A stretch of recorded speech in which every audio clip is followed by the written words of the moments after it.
So you've heard of Noah's Ark, but did you know that the Ark was originally Babylonian and round? So the Babylonian flood tale is known as Atrahasis, and it gets its name from the central Noah-type figure known as Atrahasis, or in the Sumerian version, Ziusudra. Similar to the flood story that we've all come to know, the story of Atrahasis, as well as the Sumerian flood story, which was written around the same time, by the way, around the Babylonian period, centres on our hero, our priest king of the god Enki, Atrahasis or Ziusudra, receiving a message from the god Enki to let him know that the earth is to be destroyed and that humanity is set to be decimated by the god Enlil due to humanity creating, quite literally, too much noise.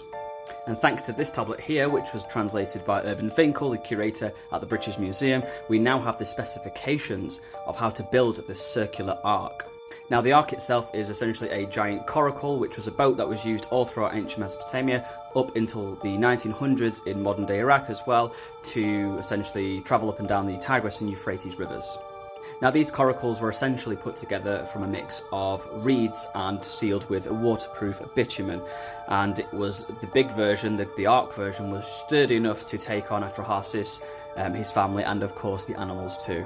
Now, Irving Finkel, pictured here with the tablet in question, decided to recreate the specifications that were listed in the tablet as instructed by the god Enki to Atrahasis. Obviously, it was a slightly condensed version because making a football field-sized coracle probably wasn't very practical, even in modern day. But nonetheless, Irving Finkel, as part of a documentary with Channel 4, did actually attempt to recreate a scaled-down version of the ark. So here is the ark that Irving Finkel managed to come up with. I believe this was actually put together in India rather than Iraq, and therefore the bitumen that was used was not the Iraqi bitumen, which our hero Atrahasis and of course Ziusudra would have used when constructing the ark to survive the flood sent by Enlil. But nonetheless, Irving Finkel managed to put down a scaled down version, and I think it looks pretty cool.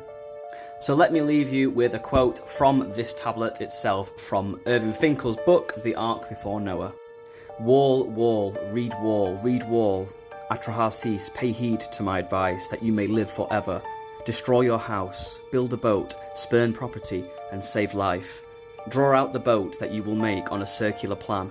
Let her length and breadth be equal. Let her floor area be one field. Let her sides be one nindan high.